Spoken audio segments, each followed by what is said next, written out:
have built their lives and their lifestyle on a similar foundation.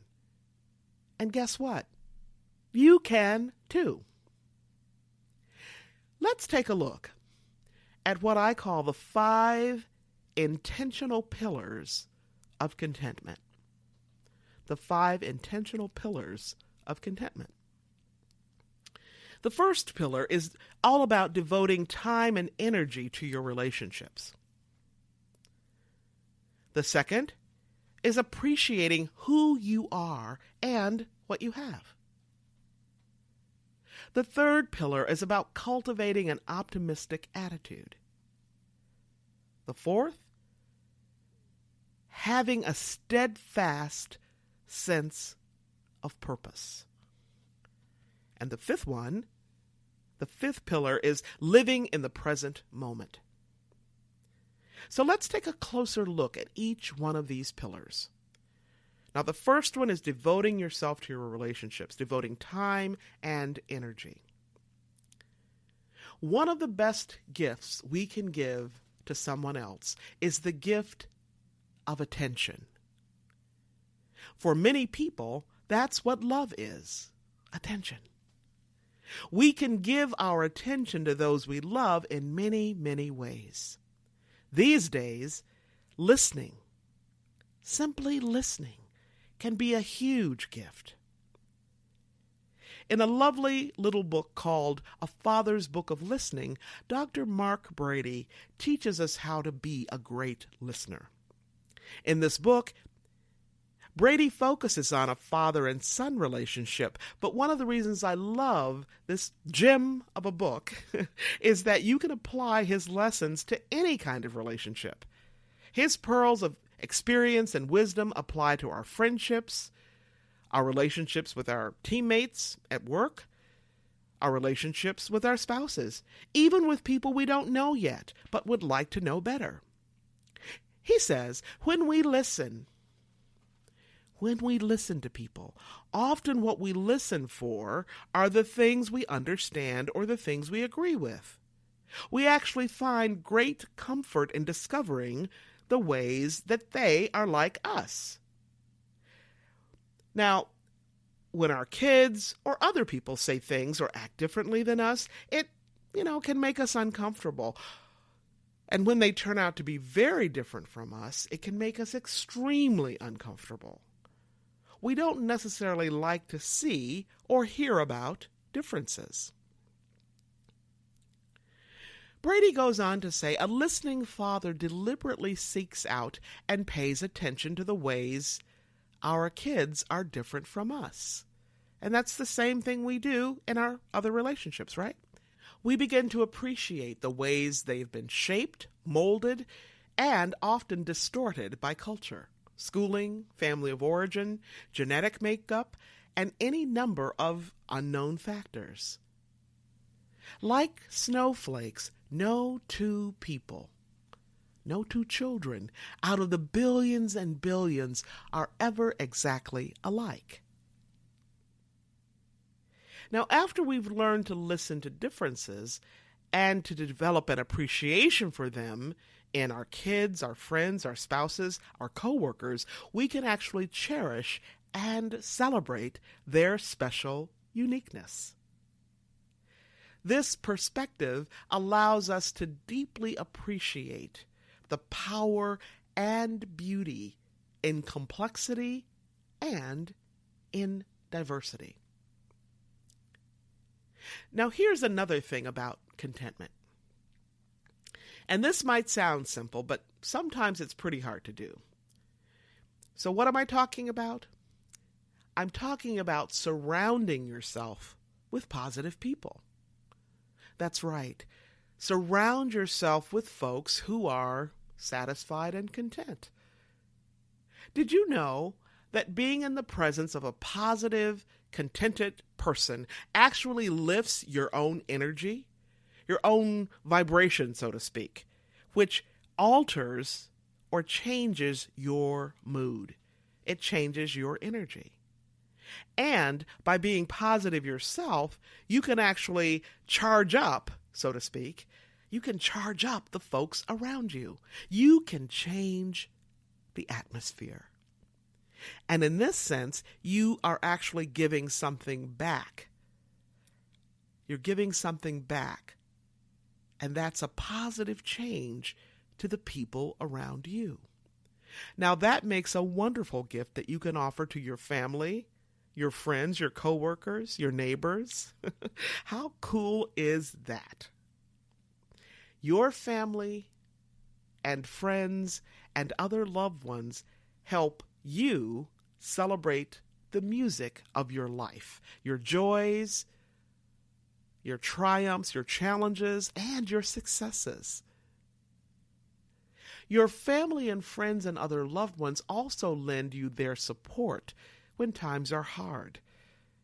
Maybe you just received a difficult diagnosis from your doctor.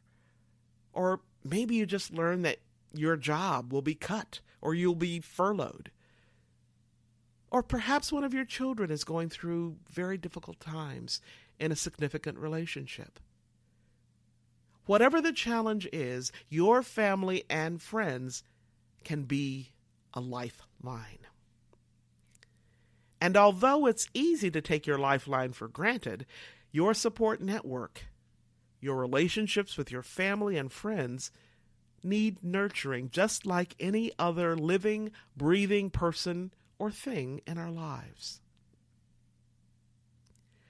You can nurture and cultivate relationships and build up your emotional bank account, so to speak, through kindness. Kindness in your words and in your actions. So be gentle and gracious with the words you use in conversations, in your emails, in your text messages. And if you must correct or offer a critique, take good care with the words you choose and be gracious in how you offer your critique. Now, most of us probably remember this saying from childhood: "Sticks and stones may break my bones, but words can never hurt me." Can I just tell you something? That is a lie. In reality, sticks and stones sometimes hurt far less than the words we use. Words can hurt so badly that even though someone hurled harmful, unhealthy words at you when you were very young, 6, 7, 10, 15 years old, now, as an adult, when you recall those hurtful words, the pain of memory that goes along with those words, the hurt, the shame, the humiliation, the emotion, and the physical pain of those words come flooding back, don't they? Dr. Maya Angelou reminds us that although we will forget what people say, we will never forget how they make us feel. That's so true. So true. Okay, so let's talk about pillar number 2. And pillar number 2 is appreciating who you are and what you have. This is all about letting the folks in your life know, letting them know how much you appreciate them. Not just what they do for you. That's not what this is about. It's also about letting them know how much you appreciate their presence in your life. Let them know how delighted you are that they are part of your life. Now, gratitude is so much more than saying thank you, as most of you know. If you missed my episode on gratitude, be sure to download it and listen to it. Now, gratitude is all about recognizing and acknowledging the power of blessings.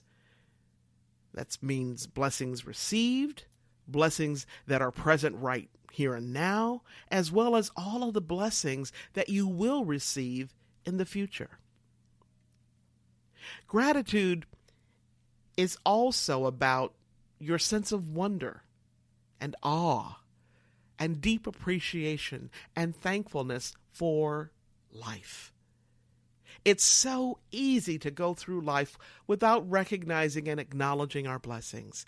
I mean, let's face it, for some of us, we have to have something serious happen in our life, like a bad accident or serious illness or some other traumatic event to wake us up enough to appreciate the great people, things, and moments in our lives. Let me tell you something. Do not wait for something tragic to happen to you. Wake up. Make gratitude a practice in your life. Make it a habit. Just like brushing your teeth, eating your meals, exercising, meditating. And I'm going to say, begin today. Make your commitment. Each day, notice at least one thing or person or moment that has blessed your life. Now, if you find yourself being ungrateful or thinking about something negative, or just, thinking about something in a negative way, or if you find yourself wanting something that your friend has or your neighbor has, something that you don't have, instead of wanting and craving and desiring and yearning for what someone else has that you don't, do this. Be grateful for who you are, for your unique strengths and gifts and flaws, all of it. Be grateful for the friends and family you have. Be grateful for the apartment you live in, the house you live in, the street you live on. Be grateful for the family members who support you, the perfect strangers who support you. Be grateful for who you are and what you already have. And I'm not just talking about physical possessions. I'm talking about those qualities, those character qualities that are also a part of who you are. Sometimes we find ourselves thinking bad or negative thoughts about someone else. Sometimes even ourselves, right? Now, if that's you, instead of allowing that negative voice to rule, to take over in your head, I want you to substitute a grateful voice, a grateful thought for your negative one. For example, if your sister forgot your birthday, instead of throwing yourself a pity party and moping around and saying to yourself, "My sister forgot to call me on my birthday," hey, substitute this thought instead. You know what? My sister has always been there for me, through thick and thin, through good times and bad times, ups and downs. My sister has always been there for me. Well, maybe not all the time, but a lot of the time. Thank you. Thank you. Thank you, sister. Before you go to bed, before you go to sleep each night, let gratitude be your last thought. And when you wake up each morning, let gratitude be your very first thought. Give it a go.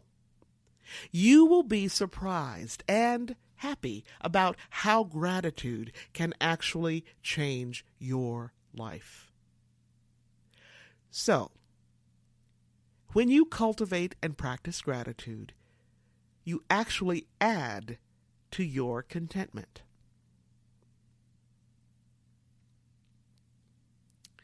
Now let's take a look at that third pillar, which is all about cultivating optimism. Now we know that some people are actually wired to see the glass as half empty.